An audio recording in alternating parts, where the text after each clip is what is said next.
France Maghreb 2. Bonjour à tous, ravi de vous retrouver sur France Maghreb 2. C'est parti pour votre talk de fin d'après-midi avec vous sur France Maghreb 2, le grand forum, bien sûr, votre émission. Avec aujourd'hui pour nous accompagner Monsieur Badr Belamine. Comment ça va, Monsieur Badr? Ça va très bien, Christophe, et toi? Ouais, impeccable, tranquille. Retour retrouvé avec au programme de cette émission tout à l'heure la télé, les programmes ce soir avec une émission à regarder. Je vous dis que ça, je vous en dis pas plus. À regarder, c'est à 20h50, c'est l'émission, nouvelle émission politique qui aura pour invité Nicolas Sarkozy. Vous me direz peut-être que j'avais raison de vous conseiller de regarder demain. Voilà. Je vous en dis pas plus. Le sport, on en reparlera tout à l'heure avec également la bonne performance de deux équipes françaises hier, à savoir l'Olympique Lyonnais et Monaco. Allez l'OL. Et t'es un perdant toi. Et donc, pas hier en tout cas.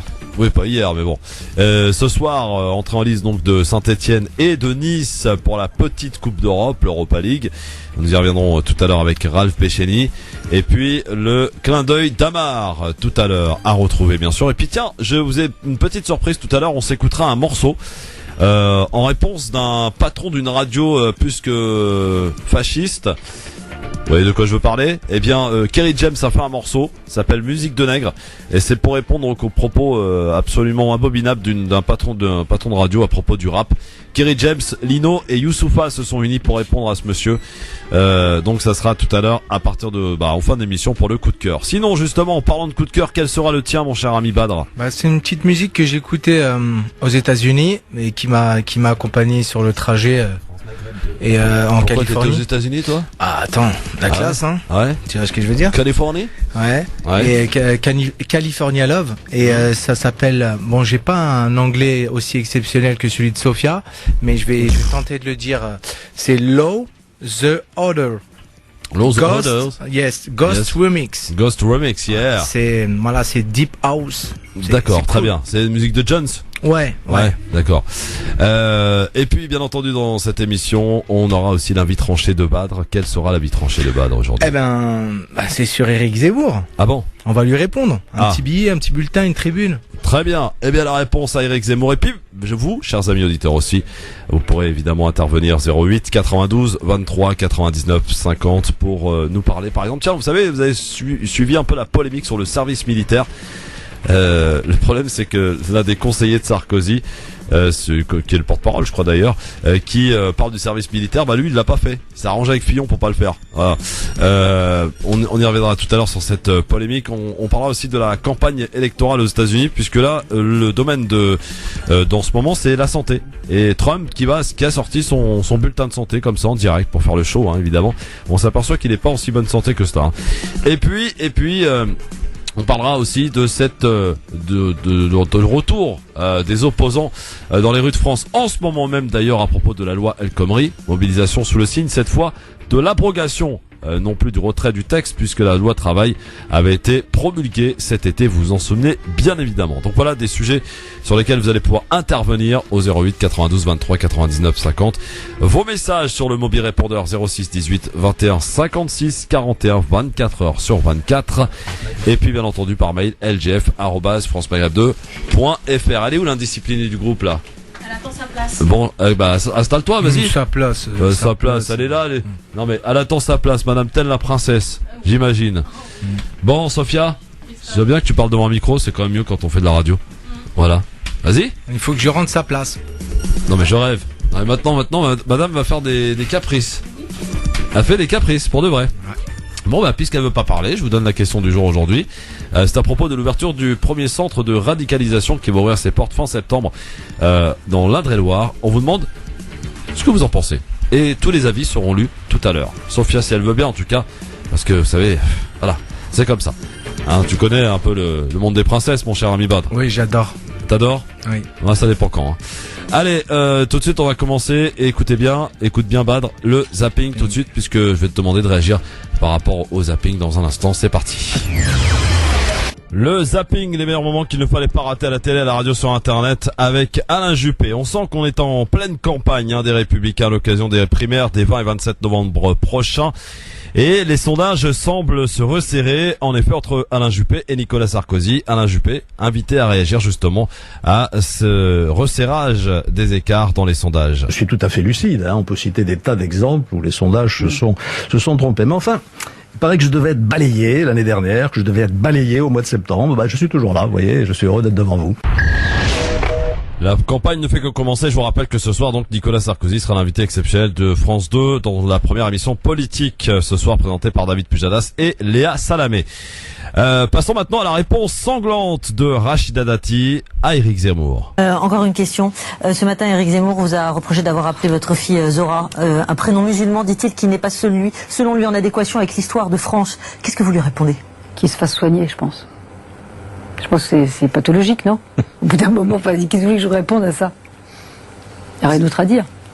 Vous trouvez scandaleux qu'ils remettent en cause le fait qu'on puisse avoir des prénoms étrangers pour des Français? Est-ce que vous trouvez scandaleux de donner le prénom à un de vos enfants, de votre maman?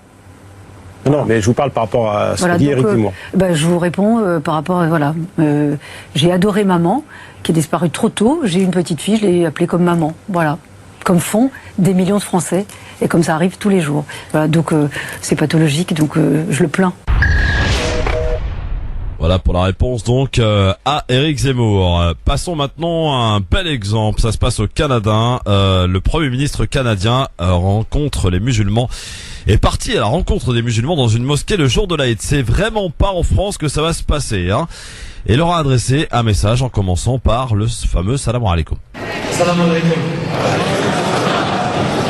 Thank you for welcoming me to join in the celebrations of Eid al-Adha. Obviously an important time where we celebrate the end of the Hajj and wish all the pilgrims returning from Mecca safe travels. It's a time for reflection on devotion, on the Prophet Abraham's devotion, but our own devotion to God, to our family, to our community, and our commitment to the future that we build together. I want to highlight as well, not just your local MP, the Minister of the Environment and Climate Change, Catherine McKenna, who always reminds me that green is the colour of Islam.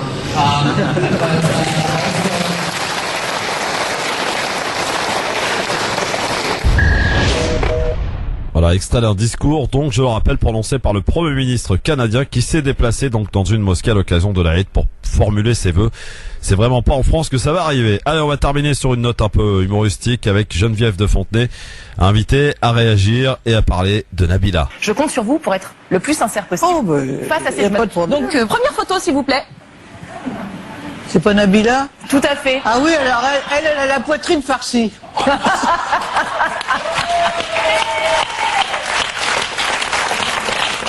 Alors c'est Miss Poitrine? Miss Farce. Miss Farce? Bah voilà. Mais encore? Bah elle était connue pour ça. Comme quoi, tout fait utile. Mais elle est charmante, elle est très jolie. Elle est très jolie. Ah, vous la trouvez jolie quand même. C'est une jolie fille, bah oui, bien sûr. Et Nabila, elle aurait pu être Miss ou pas du tout? Bah elle remplissait pas vraiment les conditions, quoi, mais enfin... Ok. Voilà, au moins c'est dit. Geneviève de Fontenay, évidemment. Badr, qu'est-ce qui a retenu ton attention? La réaction. Badr qui a changé le micro, je tiens à le dire, parce qu'on fait de la radio. Il a changé le micro et donc Sophia a obtenu gain de cause. Gain de cause, J'ai voilà. été expulsé. On m'entend bien? On m'entend bien? Ouais, on t'entend bien, t'inquiète, nickel. Okay. Impeccable. Ok, 1, 2, 3. 1, 2, test micro. Voilà. Alors, dans le zapping, mon cher ami Badr. Le zapping, essentiellement, il a captivé mon attention par rapport aux propos de Rachida Dati. Ouais. On est sur on est d'accord complètement. Ouais. Qu'il soit soigné. Ouais. C'est psychiatrique. Psychiatrique, psychologique, freudien, oedipien, c'est la totale. Bon, Sophia, bonjour. Bonjour. Enfin devant un micro. Oui. Non mais je rêve. Vous savez qu'elle nous fait des caprices quand même. Elle mérite. Tu dis ça parce que t'es à côté d'elle, hein? Ouais, j'ai peur de me prendre un micro, un objet volant non identifié par. Ouais, c'est ça. Ouais. Alors Sophia, donc avec nous. Dites donc Sophia, tu m'as pas préparé une petite chronique aujourd'hui? Non, mercredi prochain. Ah d'accord. Ah, okay.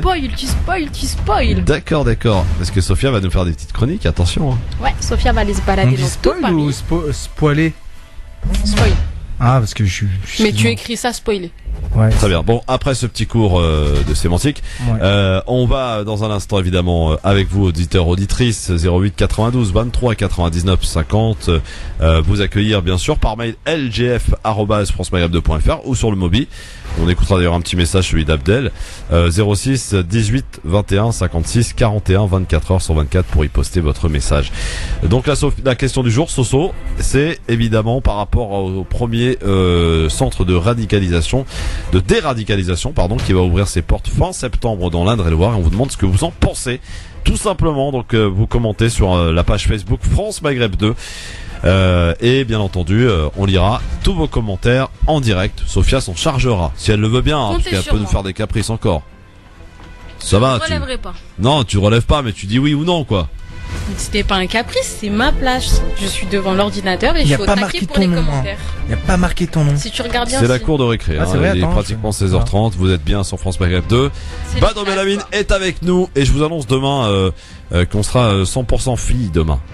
Eh ouais. William et Maïssa seront avec moi demain pour commenter l'actualité. Coucou William, coucou Maïssa, coucou Sabrina.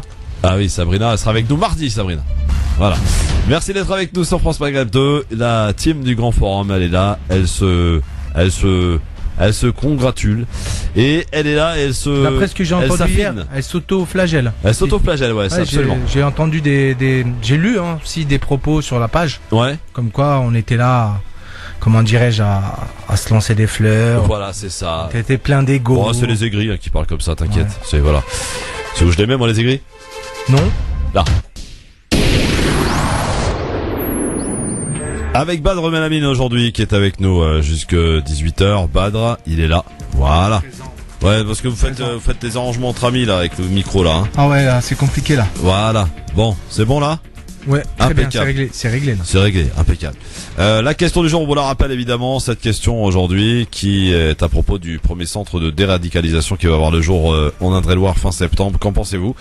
Est-ce une bonne initiative? Votre avis nous intéresse bien sûr sur le sujet, sur la page Facebook pour y répondre sur la page Facebook qui est France Maghreb 2 et Sophia nous livrera les commentaires d'ici quelques minutes bien sûr sur France Maghreb 2, donc ne bougez pas.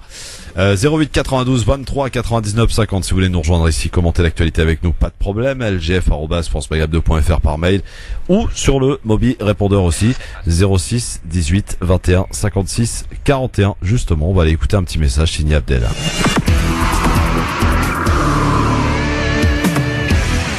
Allô Christophe, bonjour, Abdel du 92. Oui, le bruit court que la droite aimerait éventuellement que le port d'armes soit attribué aux citoyens français pour ce qui se passe aujourd'hui. Moi, je veux bien que la France est sur la même lignée que les Américains, ça nous réussit bien ce qui se passe, hein.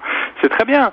Mais s'ils délivrent les ports d'armes comme ils délivrent les appartements et les emplois aux gens de confession musulmane et avec des noms à consonance arabe, tu vois, pour avoir un appartement, c'est très difficile pour un Mohamed, un Fatima ou avoir un travail. Alors s'ils font la même chose pour le port d'armes, ça va être chaud pour nous. On va courir comme des lapins. Alors non, hein. Sauf si vous respectez le français de confession musulmane comme un vrai français et vous délivrez vos ports d'armes avec une justesse en fait. Là d'accord. Et je voudrais revenir aussi à autre chose. Il faut savoir qu'en 2021, l'Algérie a été sélectionnée pour faire les Jeux Olympiques méditerranéens. Il faut savoir que c'est à Oran. Alors il y a des structures, méga structures en construction comme piscine, stade, terrain de tennis, mais des trucs formidables. C'est comme ça qu'on aime l'Algérie. Bon, évidemment, tu te doutes bien qu'il n'y a pas un mot dans la presse. Et contrairement et avec le plus grand regret, c'est la Chine qui construit là-bas. La France est inexistante. C'est pour plusieurs milliards de construction, hein. Bah parce que je pense que la France, elle préfère faire la guerre que signer des contrats. Voilà le nouveau business de la France. Voilà, elle préfère faire la guerre, hein, parce qu'elle fait plus la guerre qu'elle signe des contrats, parce que logiquement, la France devrait être là-bas pour construire. Ça nous ferait un tout petit peu plaisir, d'accord ? Mais c'est pas le cas. Voilà, merci. Voilà, vos messages, hein, comme celui d'Abdel, 06 18 21 56 41 24 heures sur 24 pour non, port d'armes. livrer vos messages. Bah oui, il y a quelques députés qui s'étaient prononcés, évidemment. Non, déjà ce qui se passe à actuel. Marseille, alors que c'est pas légalisé, alors imagine si c'est légalisé. Alors tu sais que ça se passe à Marseille, mais ça commence et ça continue même du côté de Corbeil-Essonnes aussi. Hein. Alors on assiste à un jeune de 19 ans qui s'est fait tuer hier, un patron de bar aussi dans le centre-ville de Corbeil. C'est là encore une fois des règlements de compte entre deux cités. Donc la guerre des gangs quoi, hein, qui s'exporte malheureusement un petit peu dans les banlieues françaises, mais de toute façon quand c'est pas dans le 16e arrondissement, on s'en fout. Exact. C'est ça. Hein. Toujours, voilà. Allez, c'est parti pour l'habit tranché de Badr Belamine. Tout de suite? Oui monsieur. Ah OK. 5, 4, 3, 2, 1, 0. Alors piétinez-moi, allez-y. Bon, on va pas le piétiner, mais on va juste l'écouter. Et c'est une réponse donc à Éric Zemmour. C'est un bulletin, une tribune. J'ai envie d'interpeller Zemmour. Excuse-moi, je mets mes lunettes. Faudrait que ça soit filmé ça. Ah ouais, dommage. Il était une fois Zemmour, un homme sans amour, sans bravoure, tout le contraire d'Aznavour. Sa réputation n'est plus à faire, c'est un suppôt de Lucifer. L'expérience de laboratoire, fait une nouvelle fois polémique. Ses propos sont cliniques, voire chimiques. Ce personnage est sans consistance. Il a pourtant prêté allégeance à une partie de la France. C'est elle qui frappe une nouvelle fois sur le musulman, sur l'étranger. C'est un grand classique, c'est stratégique, c'est pathétique. Nous l'avions presque oublié, mais Ratman s'est encore échappé du labo. Ce rongeur essayiste redessine le paysage médiatique avec des idées collabo. N'ayons pas peur des mots. Ce type donne des gaz qui feraient chier Pétain, de Vichy à Célestin. Prout. Ce panache de fumée nauséabonde se diffuse au gré des plateaux de télévision. Le personnage le plus détesté des Français musulmans se sent plus français que Zinedine Zidane, tout de même. Les gesticulations de ce blade sont insupportables. En 1998, où se trouvait le rat Deschamps, avec son sourire à la Deschamps? Lorsque Zidane faisait chavirer la France, vous n'étiez pas au Stade de France, visiblement. Sûrement au Stade Larvert. Si être français, c'est vous ressembler, alors oui, nous sommes étrangers. Inutile de s'enflammer. N'utilisez pas Zemzem. Le petit frère de Chou qui brûle, c'est une poupée qui ne fait que parler. Monsieur Zemmour, une petite diarrhée, quelque chose qui ne fait que passer. J'invite les musulmans à vous évacuer. C'est terminé, Christophe. À vous évacuer. Alors, la dernière phrase m'interpelle. De quelle manière?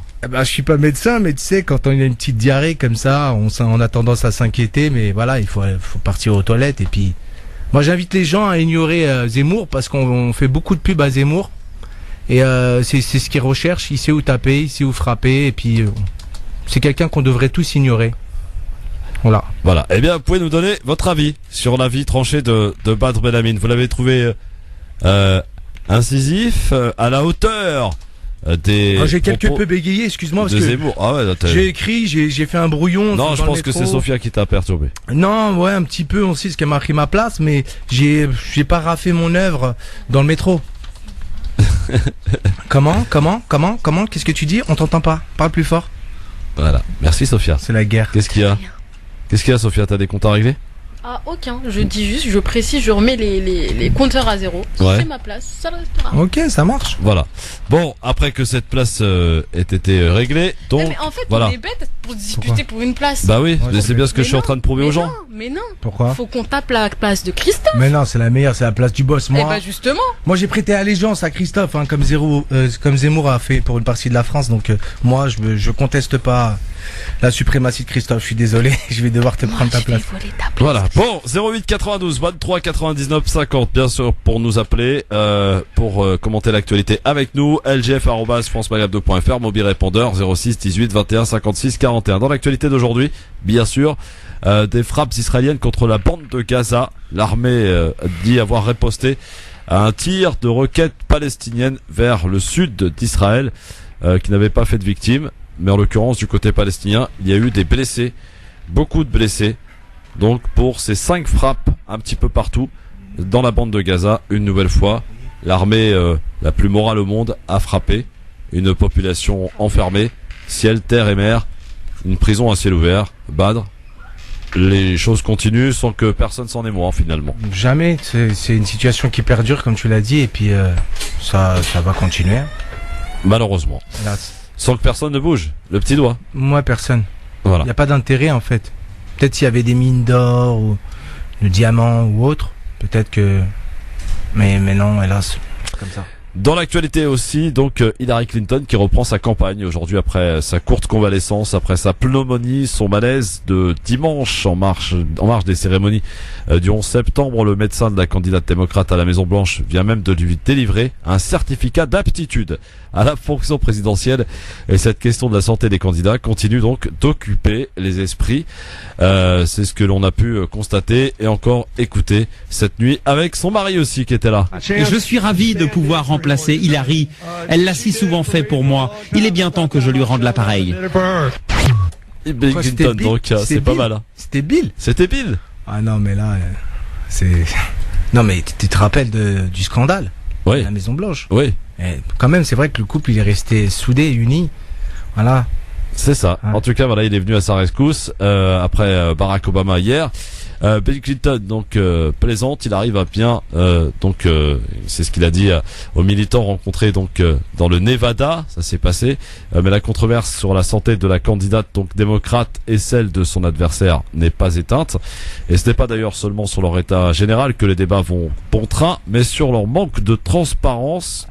Donc le candidat démocrate en Pennsylvanie l'a rappelé. Je vous propose de l'écouter. Je n'ai aucun souci concernant sa santé physique ou mentale. En revanche, je suis très préoccupé par la santé mentale de Donald Trump. Je pense qu'il n'est pas seulement stupide, mais il souffre probablement d'une maladie mentale. Un Zemmour à l'américaine, hein. Donc à la suite du malaise d'Hillary Clinton, donc Donald Trump a promis de rendre public ses examens médicaux. Son précédent certificat de l'aveu même du médecin avait été rédigé à la va-vite dans des termes où l'on reconnaissait la patte de Donald Trump. Je cite: jamais aucun candidat dans l'histoire des États-Unis n'a été en meilleure santé, avait écrit le praticien. Comme à son habitude, Donald Trump a fait de cette affaire un spectacle. Il va participer donc ce soir à une émission de télé-réalité avec le célèbre Dr Oz. Les premières fuites sur ce programme ne révèlent rien d'autre que le poids du milliardaire, autour de 120 kilos quand même. Belle bête, hein. 120 kilos 120 kilos Donald Trump. C'est pas possible. Ah si. Il est petit, il est... petit, il fait 1m88 je crois. Ah ouais. Ok, ben moi sur les photos j'avais l'impression, tu sais, il était caché derrière le pupitre, donc j'avais une impression de petitesse. Alors je sais pas si tu suis un peu la campagne aux États-Unis, donc aujourd'hui qui est centrée visiblement suite à ce qui s'est passé au malaise de Hillary Clinton sur la santé, la capacité des candidats finalement à pouvoir accéder à cette haute fonction qu'est la présidence des États-Unis. Est-ce que selon toi, Badr, après ce malaise, c'est un point de plus pour Trump ou alors pas du tout? Non, pas du tout. Les deux, je pense qu'ils ont à peu près le même âge, non? Il a quel âge, Trump? Je sais pas. Il a dépassé les 60 ans, c'est sûr. Hillary aussi, je pense. Ouais. Donc, je pense que non, ils sont sur la ligne de départ, tous les deux. Et puis, ça sera Hillary qui sera élue. Ah oui? Ouais, Hillary. Tu le vois comme ça? Ouais, j'en ai parlé avec Alex juste avant. Là. Ouais. D'accord. 08 92 23 99 50 pour avoir votre sentiment donc sur justement cette campagne électorale aux États-Unis. Vous pouvez donc nous donner votre avis parce que voilà, ça nous intéresse et puis parce que finalement on a un peu la pression de retrouver une campagne à la française où on ne répond visiblement pas aux réelles attentes de la population, que ce soit aux États-Unis en matière d'économie, de santé. On sait qu'il y a des gros problèmes de santé là-bas aux États-Unis. La couverture santé n'est pas là. Problème de travail, de logement. Voilà, c'est un peu partout d'ailleurs pareil. La santé, c'était un projet d'Obama qui a pas abouti. Il n'a pas réussi à le mettre à bien. Il a tenté de le faire. Il a commencé à faire des choses, mais ça n'a pas été au bout. Voilà. Alors, il y avait d'autres intérêts en fait. Peut-être.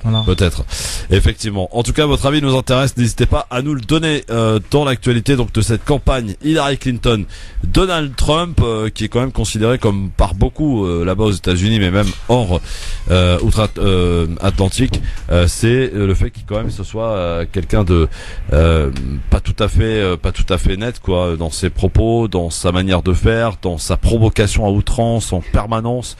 on a l'impression quand même d'avoir affaire à quelqu'un qui est pas très sérieux, quoi. Alors que Hillary Clinton, elle, apparaît comme quelqu'un d'hautaine, quelqu'un qui est pas très souriante, pas très chaleureuse, et qui a déjà, on l'a déjà vu à l'œuvre, parce que je rappelle quand même qu'elle a été secrétaire d'État, donc elle est favorable à toutes ces interventions américaines. À l'époque, avec Colin Powell et qu'on sort. Sur ses mensonges, donc, vis-à-vis de l'Irak. Enfin, voilà, on connaît les personnages. Et c'est vrai que je me dis que, même si nous, on se plaint du casting qu'on pourrait avoir au présidentiel, c'est quand même guère mieux là-bas. Sachant que les deux qui restent, c'est pas franchement évident pour les États-Unis. Maintenant, peut-être une petite surprise au bout, je sais pas.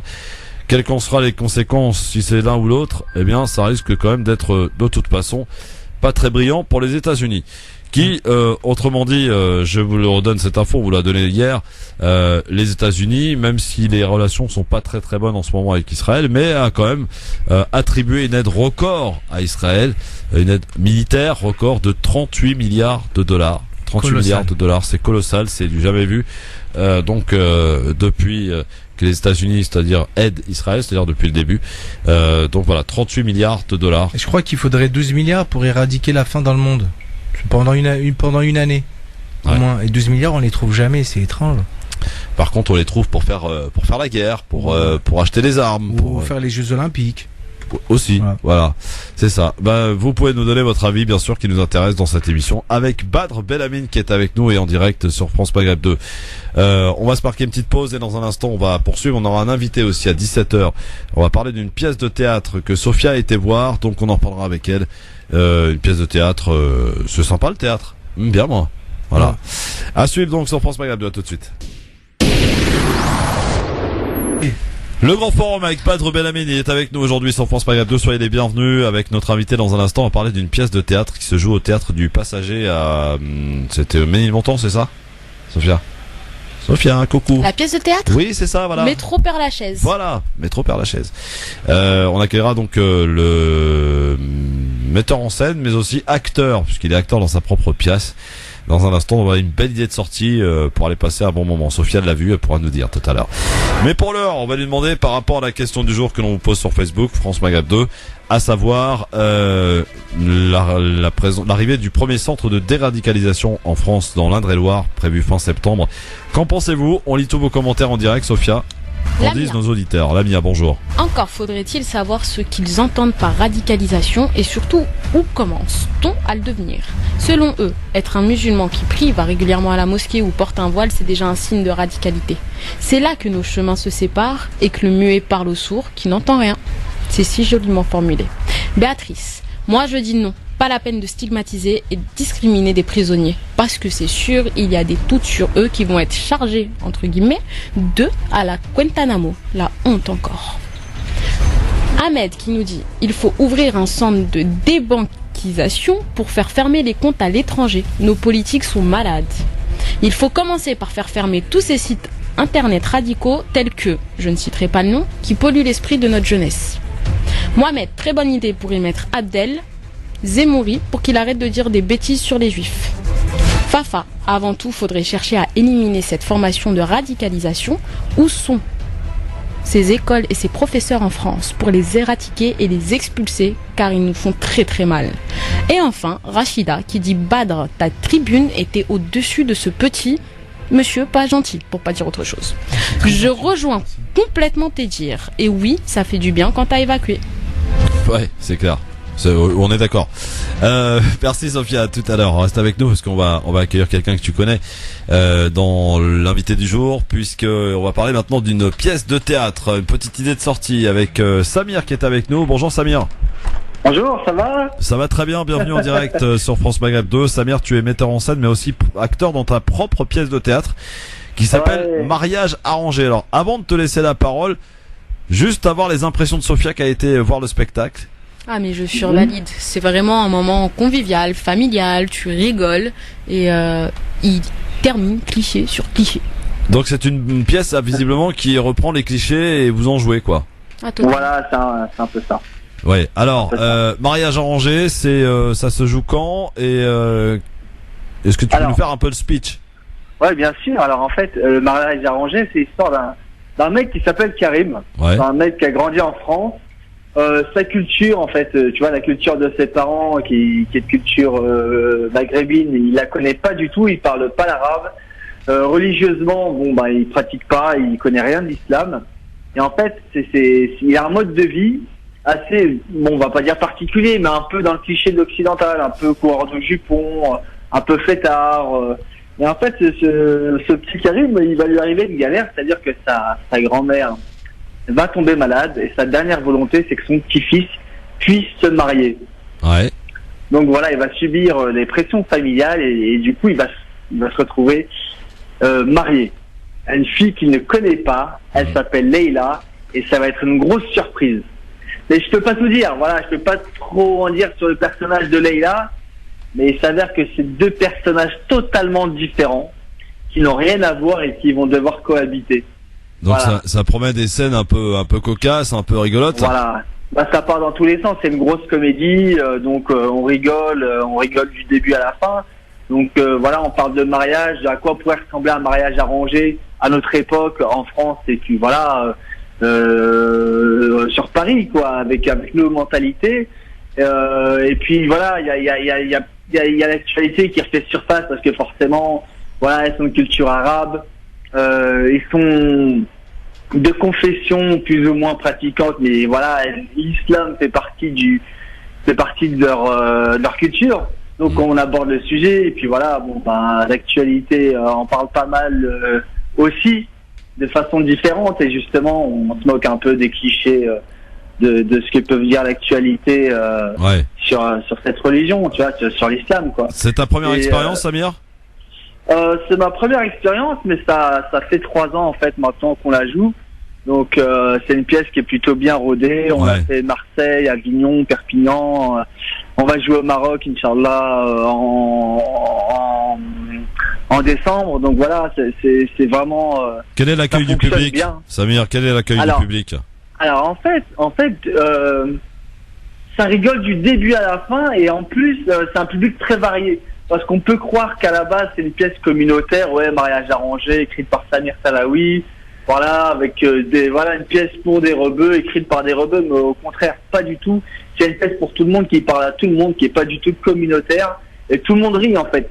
En fait, c'est ça qui me surprend, c'est parce que moi, après chaque représentation, je vais saluer le public, et je vois la tête du public. Donc on a la fille qui vient en hijab, qui se dit il y a une pièce, voilà, où enfin on parle un peu de nous. Voilà, avec des gens qui me parlent. Il y a le français, on va dire blanc, parce que on est tous français, ça faut pas l'oublier. Mais français, on va dire blanc de 50 ans, qui vient avec sa femme et qui rigole. Il y a vraiment, voilà, c'est une pièce familiale, et il y a vraiment de tout. Il y a pas, et c'est pas un public particulier qui est visé, c'est tout le monde, quoi. Est-ce qu'il t'est arrivé, moi j'aime bien les petites anecdotes, depuis que 3 ans que tu joues la pièce, est-ce qu'il y a eu un soir comme ça où ça a été un peu tendu, ou est-ce que vous êtes retrouvé comme ça face à un public qui était pas forcément réceptif? Ça arrive, ça arrive. En fait, c'est pas vraiment un public, mais c'est des gens dans le public qui sont pas très réceptifs. Ouais, bah forcément. Mais on a déjà eu, on a déjà des retours. Moi j'aime bien parler avec les gens, donc je leur demande ce qu'ils en ont pensé. Et puis après voilà, c'est une question d'ouverture d'esprit. C'est vrai que je chambre pas mal. Donc je chambre tout le monde. Toi tu joues Karim? Tu joues le Karim dans la pièce? Moi je joue Karim, ouais. Karim c'est un connard quand même pour le coup. C'est un mec qui a pas vraiment de principe. Ouais. Bon, on va plus appeler ça plus communément un mec à meuf. Voilà, c'est un mec à meuf, donc lui. Un mec à meuf, c'est quoi un mec à meuf? Va voir la pièce et tu verras. Oui, mais d'accord, mais un mec à meuf, c'est un petit peu, tu vois. Va voir la pièce et tu verras. Voilà. Il aime les femmes. Et l'actrice donc tu as choisi. Merci Sophia. L'actrice que tu as choisi pour jouer avec toi, donc le rôle de Laïla, qui est donc l'épouse. Sarah Tekaya, ouais. Sarah Tekaya, comment s'est faite la rencontre? Comment t'as su que c'était elle?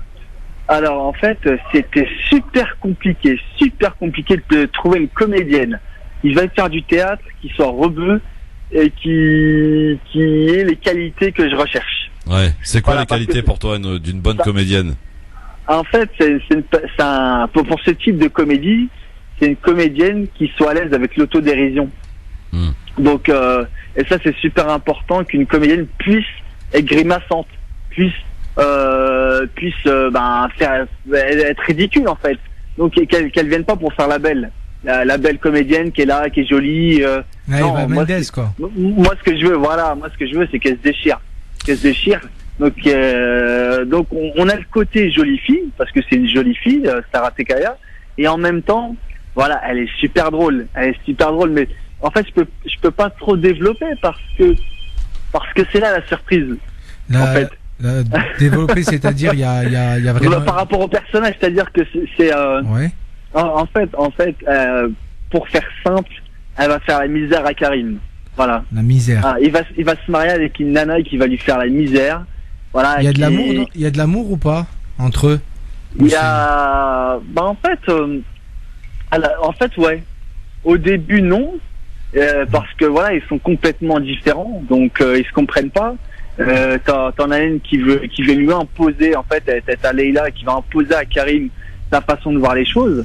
Ouais, c'est souvent le cas, oui. C'est souvent le cas avec les femmes. Avec des femmes, c'est comme ça. Ah, ça c'est vous qui le dites. Ouais, bah non, c'est du vécu, mon ami. Voilà, exactement. Ouais, bah oui. On sait tous que les hommes sont tolérants. Et donc lui, comme c'est un gros coureur de jupons, et qu'il a peur parce qu'elle est dangereuse en fait. Il a peur d'elle, il a vraiment peur. Ah oui, il a peur d'elle, carrément. il a peur de sa famille parce que c'est comme j'ai peur de Sophia. Comme j'ai peur Pardon de Sophia.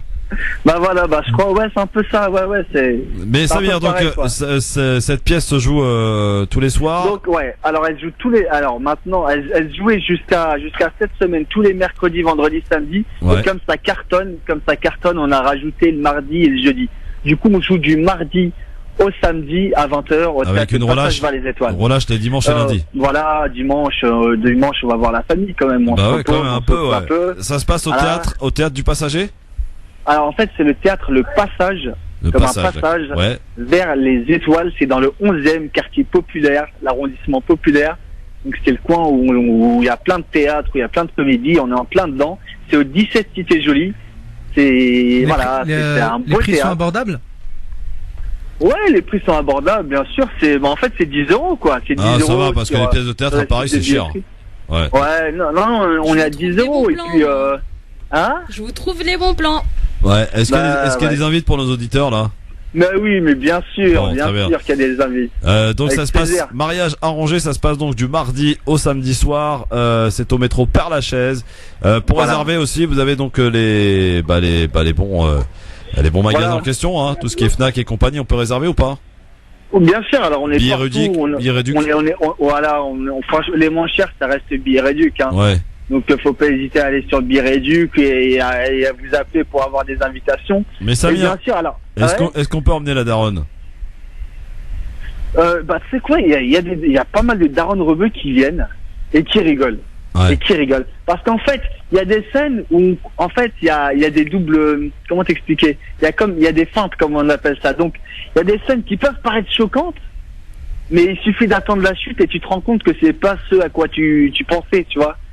C'est juste toi qui as un peu l'esprit mal placé. C'est ce que je veux dire. Alors que pas du tout. C'est subtil. C'est subtil.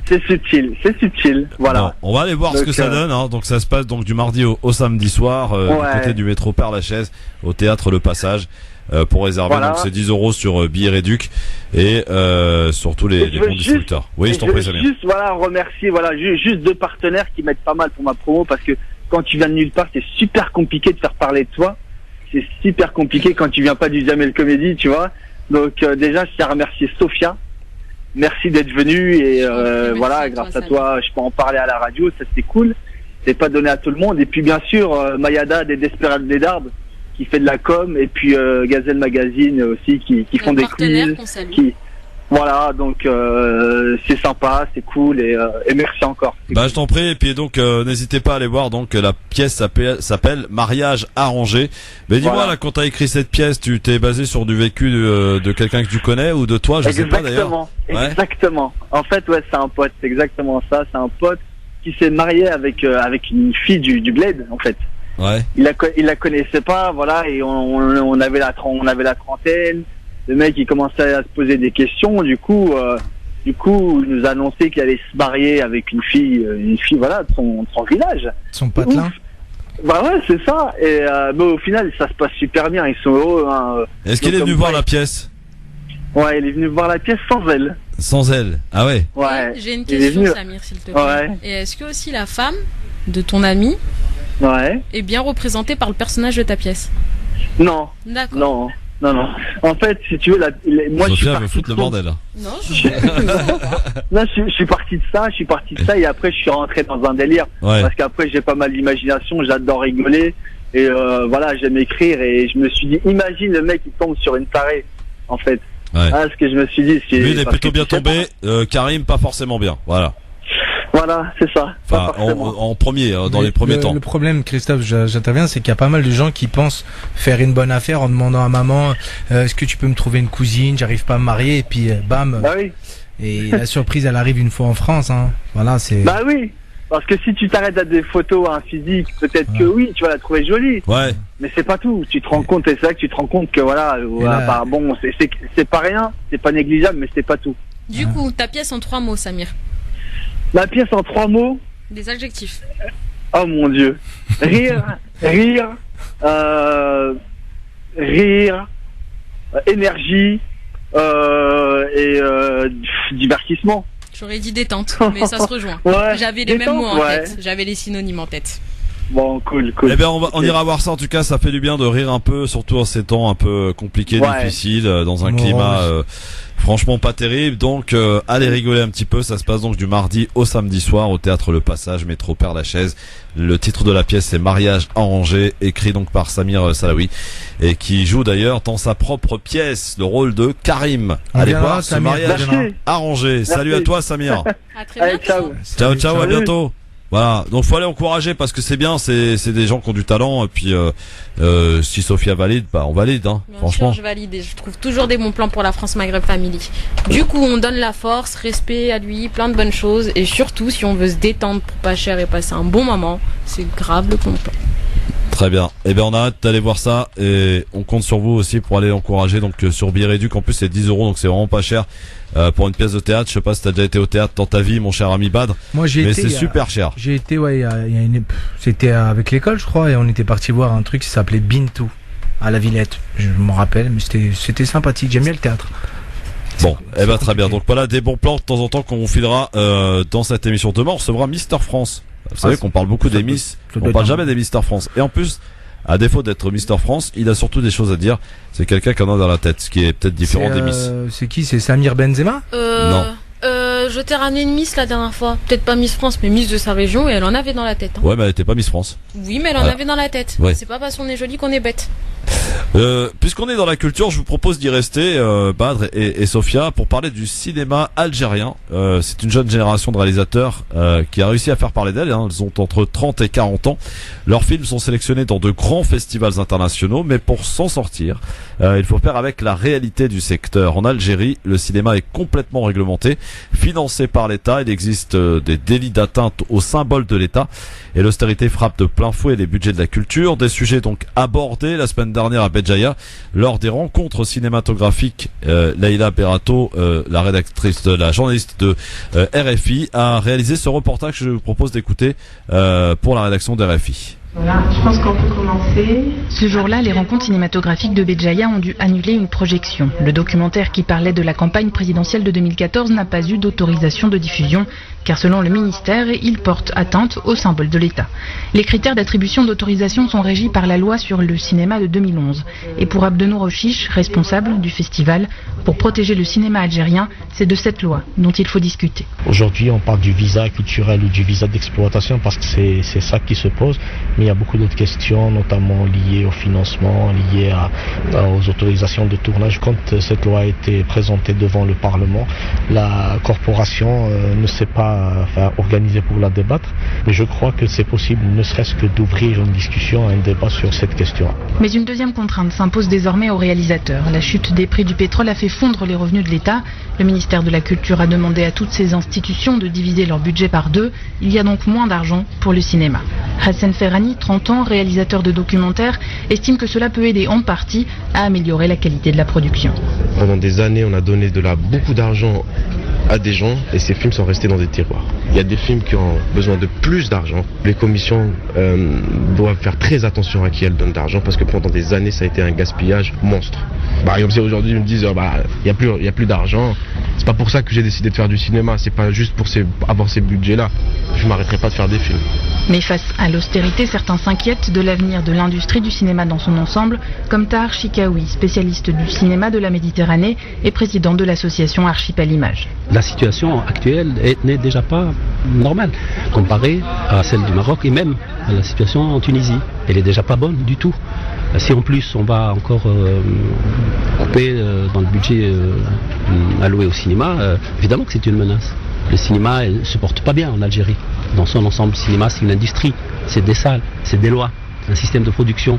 Les autorités algériennes veulent désormais inciter le secteur privé à investir dans le cinéma. C'est ainsi que le groupe agroalimentaire Cévital complétera le financement d'un film historique sur l'un des leaders de l'indépendance algérienne. Voilà pour ce reportage donc de la rédaction de RFI de Leïla Berato, le cinéma algérien. T'as déjà vu, t'as déjà regardé, tu t'y es intéressé, Badr? J'ai vu quelques films, Inspecteur Tahar. Ouais. Il y avait aussi Hassan Taxi, je crois bien. C'est des classiques. Voilà, c'est des classiques, mais concernant le financement du cinéma algérien, ça doit être compliqué, parce que déjà, même en Algérie, tout est compliqué. Tout, voilà, le système, on va dire politique, on ne sait pas trop comment il est régi. Et on sait pas, il y a beaucoup de moyens en Algérie, pourtant, je sais pas, c'est pas aussi développé que le Maroc, par exemple. Dans quelques domaines, bien sûr. Ouais. Revenons en France, mon cher Bad, pour parler de cette nouvelle journée de manifestation et de grève en France pour réclamer donc l'abrogation de la loi travail des cortèges dans une centaine de villes, alors que cette loi contestée depuis des mois dans les rues de France a été promulguée cet été à Paris.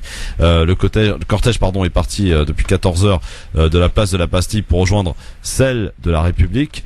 Il y a eu des incidents, je vous les signale maintenant, 5 CRS blessés et un manifestant et un CRS gravement blessé, brûlé à la jambe. Voilà, malheureusement, les images qu'on va retenir ce soir dans le journal de 20h. C'est des infos qui viennent de la préfecture? Ah oui, évidemment. Ouais, mais quand les CRS ils bousillent la vie de manifestants, d'étudiants, on leur fait perdre un œil et autres. Voilà, il y a pas autant de relais, quoi. Et puis là on nous dit ils sont blessés. Je suis sûr qu'ils sont pas blessés. T'as vu comment ils sont habillés? Comme des Robocop. On n'est pas aux States. Aux States, ouais, ils ont des purs uniformes. En France, moins. Et que ce soit manifestants ou policiers. Ouais. Tout le monde pareil, on n'a pas à souffrir, on est des êtres humains, on doit se respecter. On est d'accord, mais je pense pas que, en fait, je pense que la préfecture elle a tendance à abuser en fait sur l'effet d'annonce, tu vois, dire que 5 CRS blessés, voilà, ça fait genre c'est dramatique, mais côté manifestant, il y a peut-être des gens qui ont un bras fracturé, peut-être que voilà. Ça, je suis d'accord. Ça, on le sait mais jamais. Après, c'est à nous les médias d'en parler publiquement. Donc, moi, je donne les chiffres de la préfecture. Après, pour ce qui doit chacun est libre de se faire son avis. Tout ça. Nabil est avec nous. Salut Nabil. Oui, bonjour. Nabil nous appelle d'où? De Paris. De Paris, sois le bienvenu Nabil. Salut Nabil. Oui, merci beaucoup. Bonsoir à vous, à vos invités, à Sophia aussi. En fait, j'appelle simplement, c'est par rapport au cinéma algérien. Oui. J'avais juste un truc à dire, c'est que le cinéma algérien, enfin en tout cas dans ces dernières années, l'État algérien a filé énormément d'argent à des réalisateurs de seconde zone pour faire des films qui sont quasiment de limite de série Z. Tu penses à quoi, Nabil? Tu penses à quoi? Je tiens un exemple, c'est Les Portes du désert. Ouais. C'est une merde absolue. Et en fait, c'est des réalisateurs qui sont étrangers, donc en l'occurrence là c'est un Français, qui ont trouvé le bon filon avec avec l'État algérien, en allant financer des films, en faisant croire que ça allait être des grandes réussites, etc. Et arrivé là, les trucs le gouvernement algérien étant, faisant un peu de clientélisme, on va dire, se met à financer des films qui sont complètement pourris et laisse des pauvres, des pauvres réalisateurs locaux faire seulement des documentaires parce qu'ils peuvent pas financer des documentaires ou des fresques historiques voilà, parce qu'ils peuvent pas financer des projets qui sont un peu plus personnels. Et puis après, il y a ce problème, Nabil, aussi de l'autocensure quelque part, parce que le reportage le dit, la semaine dernière, dans un festival à Béjaïa, un documentaire n'a pas pu être diffusé sur la campagne de 2014 de Bouteflika. Il y a des choses qui dérangent, et comme c'est régi par l'État, donc forcément, c'est compliqué. C'est exactement ça. Mais en plus de ça, voilà, parce que il y a la censure d'État déjà à la base. Et il y a la censure d'État, et puis il y a aussi voilà ce truc qui est c'est du clientélisme. Et pourtant des acteurs, et des très bons acteurs, il y en a en Algérie, et qui nous viennent d'Algérie en tout cas, des réalisateurs idem, donc il y a de très très grands professionnels, et c'est dommage qu'on puisse avoir un cinéma, comme tu le dis, en tout cas comme tu le traduis, aussi peu représentatif et aussi peu exploité. J'allais dire que le domaine de la culture, en fait, c'est pas la priorité du gouvernement algérien. Ça l'a jamais été. Il faut voir que des films comme c'est pas un jugement, c'est peut-être une. Oui, non, mais bien sûr, mais c'est peut-être un fait qui s'explique, mais voilà. C'est un fait qui s'explique, mais de toute manière, depuis des années, à part dans les années 70 et les épisodes de l'Inspecteur Tahar, tout le monde les a vus, les épisodes de l'Inspecteur Tahar. Tout le monde les a vus, exactement. C'est parce qu'à l'époque, c'était dans le magnétoscope, les cassettes vidéo là, c'est ça. Exactement. Ouais, non, surtout ça. Mais c'était surtout parce qu'à l'époque, il y avait une certaine idéologie qui était inspirée, on va dire, par les pays de l'Est, en tout cas par le bloc communiste. Du coup, il y avait des comment dire, une intelligentsia et de la culture qui était insufflée justement par le on va dire le grand frère communiste, si j'aime pas cette appellation, mais enfin bon bref. Et du coup, on s'est retrouvé avec des gens justement qui faisaient énormément pour la culture, avec énormément de moyens, je dis ça, mais j'ai pas réellement les chiffres, mais avec en tout cas des moyens qui étaient corrects. Là, malheureusement, le baril de pétrole étant en train de descendre en flèche, comme le disait le reportage, le budget culture divisé par 2. Ça donne des choses. Excuse-moi de t'interrompre. Actuellement, le cinéma algérien, il s'oriente vers quoi? Parce que je me suis arrêté à l'Inspecteur Tahar. Ah oui, donc ça fait. Le problème, en fait, simplement, c'est que il y a des films qui sont sortis, des films qui sont sortis en tout cas, qui ont été pas mal promotionnés par les chaînes d'État. Et qui sont des comédies, je veux pas dire au ras des pâquerettes, mais qui sont des comédies qu'on peut faire, en France on a pareil, et pas avec les mêmes acteurs, parce que forcément un arabe en première ligne, si on s'appelle pas Jamel Debbouze, ça passe pas.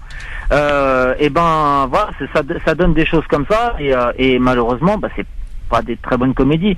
Je veux dire, voilà, si vous regardez un film comme Les Portes du désert, qui est soi-disant film d'action 100% algérien, avec Mike Tyson dedans, et ça c'est pas des blagues, franchement c'est à mourir de rire. C'est à mourir de rire. Et les mecs ont financé ça. Et il y a eu ça pendant quelques années, quoi. Il y a eu des trucs, des mecs qui arrivaient pas, ma théorie là-dessus, mais ce n'est que mon avis personnel, mais c'est des gens qui n'arrivaient pas à sortir la tête de l'eau en France, ils se sont dit on va aller faire du business en Algérie et ça va peut-être marcher. Et voilà, et le clientélisme algérien a encore marché là-dessus, malheureusement. Merci beaucoup en tout cas, Nabil, pour ton avis sur le cinéma algérien. À très vite. J'espère que tu continues à nous rester fidèle, mon cher Nabil. Mais bien entendu, comme toujours. La force soit avec toi, mon ami. Et on ne lâche rien, évidemment, dans cette émission. Excuse-moi, une dernière question pour Nabil. Qu'est-ce qu'il y a?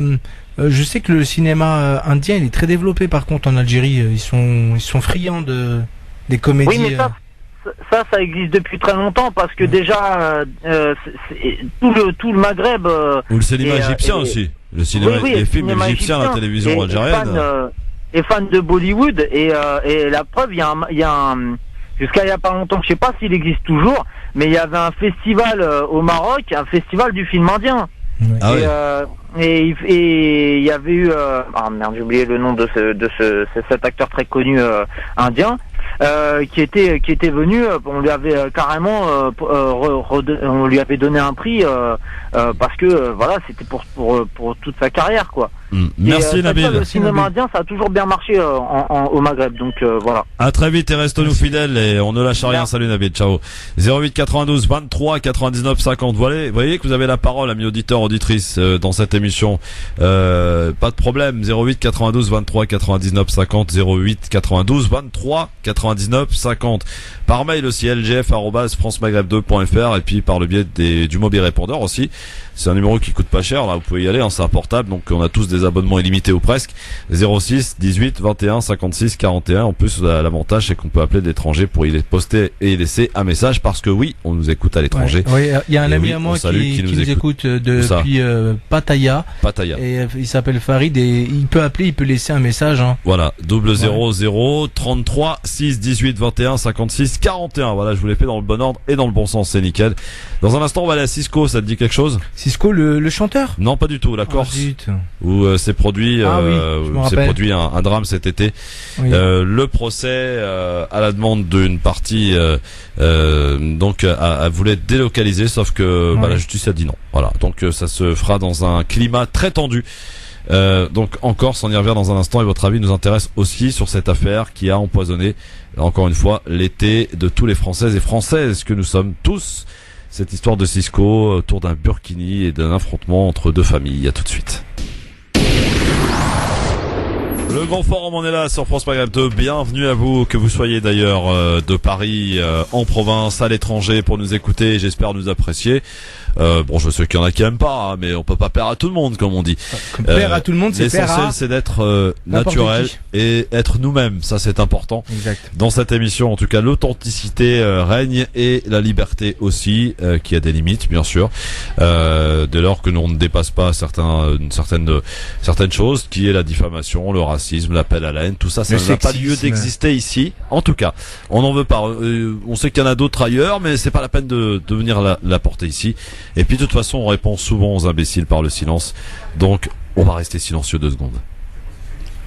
Si ce que tu as à dire n'est pas plus beau que le silence, alors tais-toi. Exactement, c'est ce qu'on dit. Et je vous rappelle la question du jour. Donc la question que l'on vous pose sur Facebook par rapport au premier centre de déradicalisation qui va avoir le jour fin septembre dans l'Indre-et-Loire.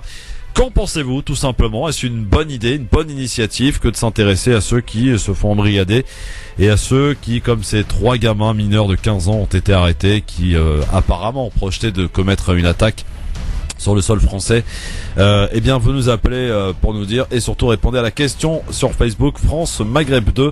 C'est ce qu'il vous faut. Rejoindre, liker et surtout commenter. On compte sur vous. Sophia nous fera les commentaires tout à l'heure. Bien sûr, avant le j'aime ou j'aime pas à suivre. Je kiffe cette chronique, hein, le j'aime ou j'aime pas.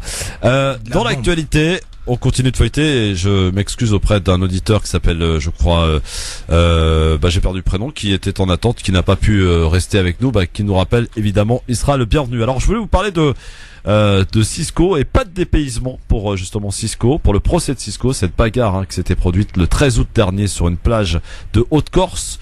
Rix sur fond de tensions intercommunautaires et de surmédiatisation aussi, qui débouche donc sur son procès à Bastia. Le président de l'Assemblée territoriale de Corse, l'indépendantiste Jean Kitadamoni, était d'ailleurs contre tout dépaysement, et il conteste le moindre racisme lié à cette affaire. Je propose de l'écouter. Dépayser le procès, ça serait dire que les Corses, encore une fois, ont un comportement anormal à l'égard de ces faits, à l'égard de cette procédure, et ça n'est absolument pas le cas. Je crois que depuis la première minute, on a cherché à faire passer les Corses pour des racistes, alors que cette affaire n'avait rien à voir avec une question de racisme. Il y a simplement des gens qui ont eu un comportement de voyous, qui se sont appropriés une plage, qui ont menacé d'abord des touristes, et puis qui ensuite ont frappé des adolescents de 15 ans alors qu'ils avaient une quarantaine d'années, qui ensuite ont tiré au harpon sur un père de famille qui est venu tout seul demander des comptes. Je crois que c'est un comportement extrêmement grave, et il y a eu une réaction de la population de Cisco. Cela dit, pour avoir reçu le lendemain des faits une trentaine de membres de la population de Cisco, parmi lesquels les familles des victimes, pour les avoir reçus pendant 1h30, je peux dire que je n'ai pas entendu un seul propos raciste, et je n'ai pas eu la moindre trace pendant 1h30 d'un quelconque racisme.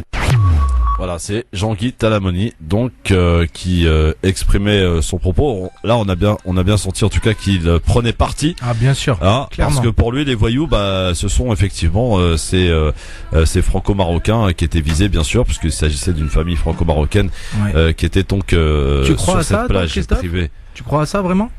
Non, je pense qu'on a un peu beaucoup modifié la version, bien sûr.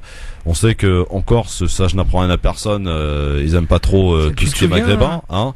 Tu te souviens du maire qui voulait expulser tous les Arabes et les musulmans de Corse? Il s'est tué sur la route. Ouais. Et il y a un fait qui a pas été vraiment rapporté, c'est qu'il a été retrouvé avec une arme à feu et 104 000 € quand même. En liquide. Non. C'est pas rien, quoi. Ouais, si. Ouais, mais la Corse, c'est cool, quoi. Ouais. En tout cas, c'est vrai que c'est une île de beauté, mais qui est pas forcément belle pour tout ce qui est maghrébin, visiblement. Hein, pour en avoir eu quelques échos, en tout cas. Et moi aussi. Bon. Eh bien, en tout cas, vous nous appelez, vous nous donnez votre avis, bien sûr, qui nous intéresse sur cette affaire qui a été ultra médiatisé donc cet été. En l'occurrence, ça s'est passé le 13 août en pleine affaire du Burkini. Ceci évidemment n'a pas arrangé les choses. Quoi qu'il en soit, évidemment, à la demande donc de la famille donc franco-marocaine, le procès devait être donc délocalisé, ce qui a été donc refusé, et donc ça tiendra bel et bien sous haute tension donc du côté de Bastia. Voilà, pour cette affaire, vous pouvez nous appeler bien sûr pour nous donner votre avis par mail lgf@francemaghreb2.fr, sur le mobile répondeur aussi 06 18 21 56 41, mais aussi par le biais du standard qui est à votre disposition, messieurs dames, 08 92 23 99 50. Décidément, je pensais que l'été était presque terminé, Badr, et je pensais qu'on en avait un peu fini avec ces histoires d'hystérie autour du Burkini, autour de cette affaire de Corse, autour de cet été qui fut vraiment plus que lamentable, et il y a toujours des relents. Ça va durer encore quelques temps, et on va passer à autre chose, mais qui sera toujours ciblé sur l'islam. En fait, comment dire, tant que l'islam fera vendre ou fera parler, on continuera à parler ça. Qu'est-ce que t'en penses? Ouais. Et puis surtout, ce qui est important de signaler dans cette affaire, c'est que le monsieur qu'on vient d'écouter, Jean-Guy Talamoni, a reçu effectivement, comme il l'indique, la famille donc des Corses donc de la population de Cisco pendant 1h30. Il n'a en aucune manière reçu pendant la même durée et avec la même attention cette famille maghrébine justement, voilà, qu'il met et qu'il accuse ouvertement. Il n'y a pas de neutralité donc. Ouais, il n'y a pas de neutralité, c'est ça, c'est du parti pris. Et voilà, pour dire, je rappelle quand même qu'il y a encore pas si longtemps, sur quelques bars de la Corse, c'était écrit à l'entrée interdit aux Arabes et aux chiens. Ah bon? Ah oui, on me l'a envoyé en photo, hein. Voilà. Okay. Malheureusement, ça existe. Maintenant, il ne faut pas se faire de généralité. J'irai pas en Corse en vacances. Non, il faut y aller. Au contraire, c'est une très très belle île à visiter. Puis il faut pas oublier que ce sont quand même les Marocains qui ont participé à libérer cette belle île. Mais ça, ils ont tendance un peu à l'oublier. Un fait oublié de l'histoire, encore une fois. C'est ça. On a tendance un petit peu à oublier les choses. C'est bizarre. On a la mémoire courte. Dans l'actualité aussi, je vous parlais tout à l'heure justement, et en rapport avec la question du jour, de cette ouverture de ce centre de déradicalisation qui va avoir le jour donc fin septembre, en Indre-et-Loire. On vous demande d'ailleurs ce que vous en pensez, vous y répondez sur la page Facebook, et c'est en une semaine quand même qu'on a arrêté 3 adolescents soupçonnés de vouloir commettre un attentat terroriste, arrêtés et écroués. Des femmes de 19 et 23 ans dans le commando des bonbonnes de gaz. Certains radicalisés sont de plus en plus jeunes. Dernière en date donc, ce jeune homme de 15 ans qui a été écroué samedi dernier. Mais nous l'avons appris que hier, soupçonné donc lui aussi de préparer un attentat sur le sol français. Le jeune homme de 15 ans, donc fiché S, a été repéré sur les réseaux sociaux. En cause, sa proximité avec Rachid Kassim, un terroriste français installé dans la zone syro-irakienne. Ce trentenaire est soupçonné donc d'être le commanditaire de plusieurs attentats en France. Mais ce qui inquiète donc les services de renseignement, c'est l'influence que semble avoir cet homme sur les adolescents. En une semaine, donc 3 mineurs de 15 ans ont été arrêtés. Tous communiqués avec Rachid Kassim via la messagerie cryptée Telegram. Selon une source proche de l'affaire, le terroriste serait très actif sur les réseaux sociaux, et notamment sur cette messagerie donc Telegram, que pour l'instant aucun service secret n'arrive à déchiffrer. Rachid Kassim pourrait donc téléguider à distance des jeunes pour commettre des actions violentes sur le sol français. Autre information aussi, son influence auprès des adolescents serait redoutable, même sans les avoir jamais rencontrés. L'un des 3 mineurs arrêtés ces derniers jours a d'ailleurs avoué vouloir commettre des crimes. Pour le moment, les enquêteurs donc passent au peigne fin la messagerie Telegram pour tenter d'identifier de nouveaux liens entre Rachid Kassim et de jeunes Français. Et je rappelle que en France, et à ce jour, au moins 37 mineurs, 25 garçons, 12 filles sont mis en examen, sont en attente de jugement. Par rapport à des dossiers d'association de malfaiteurs en relation avec une entreprise terroriste, dont 11 sont écroués à l'heure où je vous parle. Ce sont là des chiffres officiels de maintenant, voilà, donc des chiffres importants. Oui. J'ai une question. Dis-moi, ça me taraude. Il n'est pas possible avec les moyens dont on dispose de supprimer, on va dire, l'émission de messages ou d'internet en provenance de Syrie ou d'Irak. Voilà, on va dire boucler la zone, en fait, empêcher d'émettre, quoi. C'est pas possible, ça? À partir du moment où ils utilisent effectivement une messagerie qui est cryptée et que personne n'arrive à déchiffrer, aucun service secret ou de renseignement, ça va être compliqué. Non, mais couper leur abonnement, ou je sais pas, leur transmission. Couper un abonnement d'une famille en France, après, c'est très compliqué. C'est caricatural ce que je te dis là, mais je veux dire empêcher l'émission de messages et voilà la connexion internet de toute cette zone-là et faire voilà. Preuve en est en tout cas que dans toutes ces affaires, et c'est là que c'est important de le signaler et de le rappeler, dans toutes ces affaires, ces jeunes qui se radicalisent ou qui ont des projets d'attentats ou d'attaques ne se sont pas radicalisés dans les mosquées. Exact. Alors qu'on nous a fait croire, après les attentats du 11 septembre, des mosquées qu'on a perquisitionnées à outrance en Île-de-France et ailleurs en France, c'est pas dans les mosquées que les gens se radicalisent. Bien au contraire, c'est en dehors des mosquées et en particulier sur le net, les réseaux sociaux, Facebook et compagnie. Sur YouTube, mais peut-être un peu plus sur cette fameuse messagerie Telegram, qui propose et offre donc la possibilité de converser avec des gens dans des conversations cryptées que, je rappelle, personne pour l'instant n'arrive à décrypter. C'est là donc la difficulté. Je vous propose de vous faire écouter le témoignage de cet homme de 35 ans, français, né dans la banlieue lyonnaise après être passé par les camps d'entraînement d'Al-Qaïda au Pakistan en 2001, puis par les cellules de Guantanamo. Mourad Benchelali, aujourd'hui repenti, raconte son passé auprès des jeunes. Alors que pense-t-il donc de la méthode de déradicalisation mise en place donc par le gouvernement, avec notamment l'ouverture du premier centre ouvert en France, ou alors comment fait-il passer son message auprès des jeunes? Najet Maouj Bayar, journaliste pour France Télévisions, a rencontré donc Mourad Benchelali. Je vous propose d'écouter un extrait de cette rencontre. Avoir un message, je sais pas, mais au minimum partager mon parcours, témoigner, raconter mon histoire, pour donner aux jeunes des outils de compréhension, de savoir un peu plus ce que c'est que la réalité du djihad, à quoi ça ressemble. Je partage avec eux aussi l'état d'esprit dans lequel je suis parti. Pour eux, c'est plus facile après de s'identifier. Alors raconte un peu comment tu t'y prends, c'est quoi ta méthode? Justement, j'ai pas de méthode, moi je raconte mon histoire, c'est tout. Je vais les voir en leur disant voilà, moi j'ai une histoire à vous raconter, c'est la mienne. Après, vous en faites ce que vous voulez. Et c'est mieux comme ça, parce que moi ils se disent Mourad n'est pas un donneur de leçons, il vient pas nous dire ce qui est bien ou mal. Après, moi, l'endroit où je pense où c'est le plus utile pour aller à la rencontre des jeunes, c'est à l'école. Les mettre dans des centres spécifiques, ils risquent de eux-mêmes se sentir aussi spécifiques finalement. Finalement aussi eux-mêmes mis à l'écart. Souvent on s'identifie, c'est-à-dire qu'ils vont se fabriquer un personnage en se disant tiens, moi on me considère pas comme les autres, plus dangereux, en voie de radicalisation ou radicalisé, puisqu'on entend beaucoup de jeunes radicalisés, et puis s'enfermer dans ce mot-là et de se dire tiens, moi je suis pas comme les autres, je suis radicalisé. Et là ça peut être le début d'un vrai problème. Moi je crois pas énormément à la déradicalisation, je crois plus en la prévention qu'en la déradicalisation. Voilà, ça c'est le témoignage donc de ce monsieur qui est passé donc par les camps du Pakistan, d'Al-Qaïda, Guantanamo, et qui aujourd'hui c'est comme on appelle communément repenti, et qui maintenant a décidé de s'adresser justement aux jeunes qui sont en voie de radicalisation. Bonne initiative. Qu'est-ce que tu penses de ces propos? Je voulais d'abord revenir sur le centre. Il est à l'initiative de qui? De Dounia Bouzar ou? C'est le gouvernement qui a ouvert, qui a proposé cette chose. Après, qui en est à l'initiative?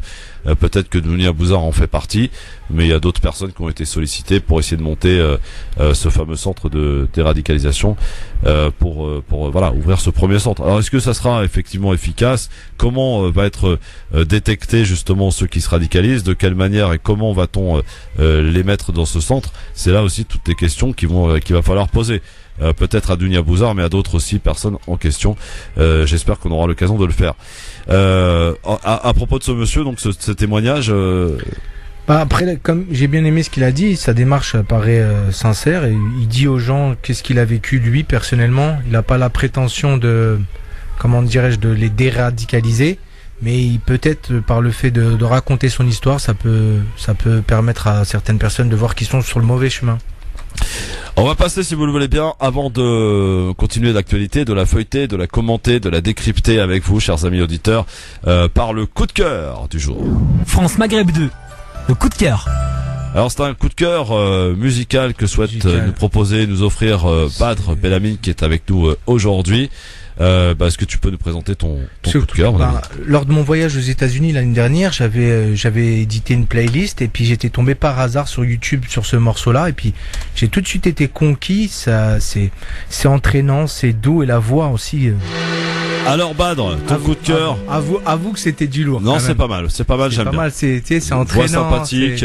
C'est transportant. Un instant, j'ai cru que j'étais là sur une plage de San Diego en train de contempler l'horizon avec Sophia à côté en train de me servir un thé à la menthe. Très bien. Alors ça c'était quand t'es parti aux États-Unis, hein. Ouais, cette musique je l'ai découvert là-bas et franchement exceptionnel, j'adore. J'espère que vous avez apprécié. Eh ben écoute, à vous de nous le dire, hein, chers amis auditeurs. Parce que Badr a snappé. Ouais, on peut le dire, ouais. J'ai snapché. Non, tu as snappé, Badr. Snapché. Je préfère snapché, c'est plus joli. Alors, dans un instant, le j'aime ou j'aime pas. Je vous rappelle également après 18h le clin d'œil d'Amar, puis la télé, de sport, nous parlerons notamment de foot, bien sûr. Voilà, ça c'était le coup de cœur de notre ami Badr. Avant de parler et faire un petit tour du côté de la question du jour avec Sophia pour lire les derniers commentaires pour aujourd'hui, autre dossier chaud à gérer par le gouvernement français en ce moment, c'est la jungle de Calais. Comment en finir avec le plus grand bidonville de France? Le ministre de l'Intérieur a un plan pour démanteler donc le camp sauvage où survivent plus de 9000 migrants. Bernard Cazeneuve veut les disperser à travers tout le pays. 12 000 places d'hébergement devraient être créées d'ici à la fin de l'année, selon le quotidien Le Figaro. Mais seulement plusieurs régions dirigées notamment par la droite disent non au projet du gouvernement, à l'instar du président de la région Rhône-Alpes, Laurent Wauquiez. C'est ce qu'il a encore déclaré hier à la télé. Folie. Le gouvernement est pas en train de démanteler Calais. On va multiplier des Calais partout en France. Laurent Wauquiez donc voit déjà des mini-Calais éparpillés à travers la France, hein, comme on vient de l'écouter. Le président des Républicains de la région Rhône-Alpes craint par-dessus tout un appel d'air, même fronde chez Christian Estrosi dans le sud-est, ou encore chez Valérie Pécresse au niveau de France. Bernard Cazeneuve donc assure pourtant avoir consulté tout le monde. Réponse du président de la région Normandie, le centriste Hervé Morin, qui lui répond. J'ai jamais eu le moindre coup de fil de personne. Monsieur Cazeneuve est aussi élu de Normandie, donc il connaît mon numéro de portable. Donc Monsieur Cazeneuve n'a pas procédé au moindre début de commencement de concertation sur ce sujet. Hervé Morin, donc le ministre de l'Intérieur s'est défendu hier à la sortie du Conseil des ministres. Il accuse la droite d'instrumentaliser le drame des migrants pour faire campagne. C'est ce qu'il a répété hier. Je comprends qu'il y a des primaires. Je comprends qu'on a décidé de mener cette campagne primaire avec des outrances, mais dans la responsabilité qui est la mienne et compte tenu des drames humains qui sont en cause, je ne laisserai pas des mensonges, des contre-vérités, créer les conditions de tension extrême dans le pays, là où le pays a besoin de rassemblement et de raison. Bernard Cazeneuve, donc le ministre, pas question de reculer. François Hollande d'ailleurs a appelé ses ministres à rester soudés face aux polémiques lancées par l'opposition. Et puis pour cette initiative, proposition de Bernard Cazeneuve, Badr, le fait de disperser, les migrants à travers le territoire français, et donc la droite qui refuse, en grande majorité en tout cas, ça me paraît. Là, c'est bien la droite qui a bombardé la Libye, qui a bombardé en Syrie, qui a foutu un petit peu le boxon un peu partout, et puis il y a des flux migratoires. Donc maintenant, ils sont là à pleurer, à dire des mini-Calais ou ceci ou cela. Voilà. Moi, les politiques, je peux plus les écouter, Christophe. J'ai même plus de quoi répondre. Je les ignore. Et là, j'ai envie de les ignorer.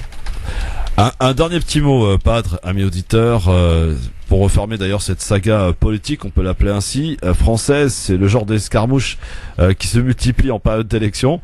Le porte-parole de Nicolas Sarkozy, Éric Ciotti, est un fervent militant du rétablissement du service militaire.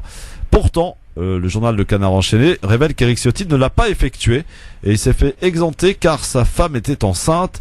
Éric Ciotti qui se trouve donc arrosé au plus grand plaisir d'ailleurs des amis du président de la République François Hollande.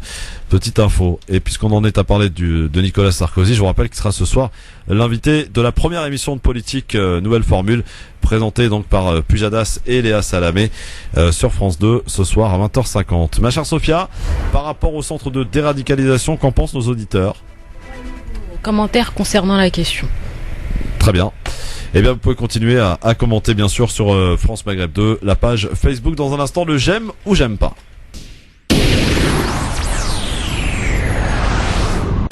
France Maghreb 2, France Maghreb 2. Et avec Badr Belamine et Sophia, voici, mesdames, messieurs, le j'aime ou j'aime pas. Alors, des petites infos que je vous livre évidemment. On prend notre fil d'actualité des réseaux sociaux, Facebook et Twitter. On commence par cette info. Israël, étudier le judaïsme est plus important que les maths pour le ministre de l'Éducation. J'aime ou j'aime pas? J'aime pas. Sophia? J'aime pas, c'est ridicule. Mais pas parce que ça vient d'Israël. Enfin, t'étudies la science. Ta religion, oui, mais tu vas pas restreindre ta science, ton élévation personnelle au détriment d'eux. Déclaration du nouveau chef de la diplomatie française en Tunisie. Il s'appelle Olivier Poivre d'Arvor. La Tunisie est un fournisseur de djihadistes. J'aime pas. J'ai ma maison à Djerba et honnêtement, rien de tout ça. J'aime pas. Il faut des preuves. Les preuves, les chiffres, avec qui est d'ailleurs le plus important du Maghreb, c'est le pays. Enfin, les Tunisiens sont en masse partis en Syrie, ça on le sait. Ouais. Voilà, mais voilà, comme chef de la diplomatie, ça fait moyen quand même.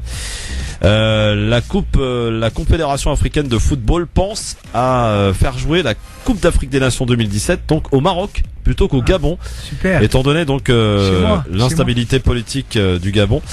Ils pensent sérieusement à faire jouer la Coupe d'Afrique des Nations 2017 au Maroc. J'aime ou j'aime pas? J'adore parce qu'on a raté la CAN précédente pour l'histoire d'Ebola. Donc ça serait sympathique. Sophia, tu t'en fiches? Il y a aussi cette option. Pour une question de sécurité, je suis d'accord de la déplacer, mais sinon, dommage pour eux, ils peuvent pas la faire la patte. Tant mieux pour les Marocains. C'est pas encore fait, hein, c'est une réflexion de la CAF pour l'instant. Algérie, pour la première fois dans les manuels scolaires, les écoliers découvrent le roi berbère Massinissa. J'aime ou j'aime pas? J'aime. Je ne connais pas. Ça fait partie de leur histoire. Massinissa, je ne connais pas. Je connais le roi d'Agobert, mais...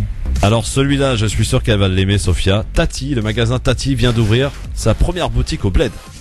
Ah ouais? Ouais. Où ça? Ça y est, en Algérie. Il est prévu une au Maroc et en Tunisie aussi.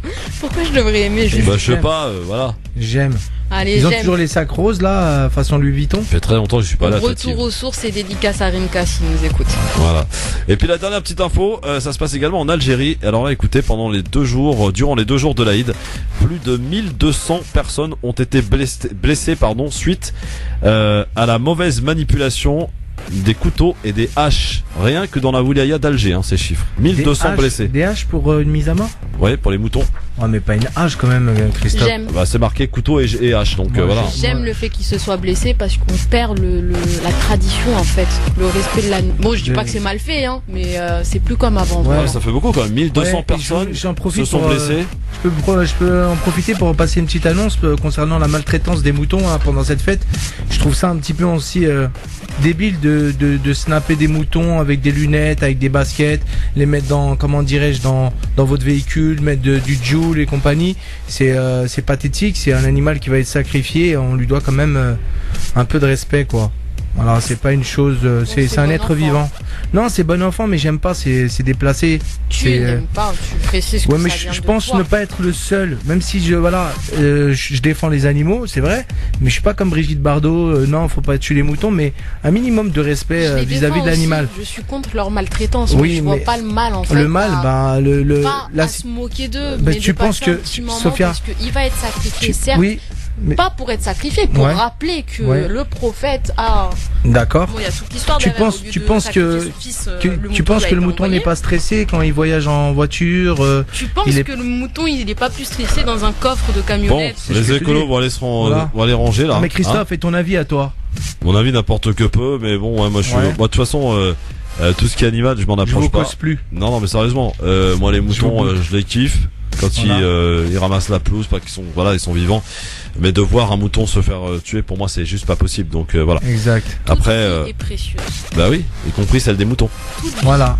Tout y compris Du celle des respect moutons. pour l'animal. Toute vie. Y compris celle des moutons. Bien sûr. C'est incroyable, Toute toujours dans le dernier mot. Hein. C'est bien une femme celle-là.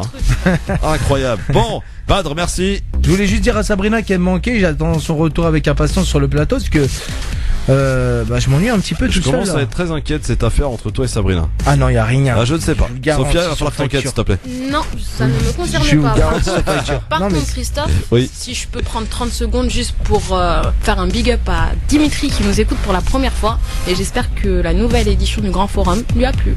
Eh ben écoute, merci à toi J'embrasse Dimitri. toute la team, Akli, Karim, Yasser, la totale. Je vous embrasse tous. Hein, et au plaisir de vous rencontrer prochainement. Ouais, exactement. Arrêtez de le laisser seul, il va pleurer au bout d'un moment. Demain, on sera accompagné de deux charmantes dames, à savoir William Maghrebi et Maïssa Leroy, effectivement, qui seront avec nous demain pour commenter l'actualité. Ça va être à 100% féminin. Du coup, Ça va Sophia être sera plus pas là. lourd. Voilà. Hein, n'est-ce pas, Sophia? Hein, quand il y a des pas là, filles, Sophia elle n'est pas là. Elle aime pas quand il y a des filles. Ah, dommage. Bon, eh bien, merci beaucoup, Sophia. Bonne soirée. Dans un instant, le grand forum se poursuit avec, évidemment, le sport, avec le clin d'œil d'Amar et la télé. Et puis, à ne pas louper notre coup de cœur musical. C'est le Kerry James qui répond à un patron de radio, d'une radio assez, on va pas aller faire de la pub, mais voilà, qui a considéré que le rap c'était une expression de voyou et que c'était que pour les blacks. Voilà, c'est pathétique. En tout cas, Kerry James, Lino et Youssoupha lui ont répondu en musique. Ça s'appelle Musique de Nègre. À tout à l'heure. 18h02. Bonne soirée sur France Maghreb de rester avec nous. Le rappel de l'actualité, c'est avec Marine Garel. Bonsoir Marine.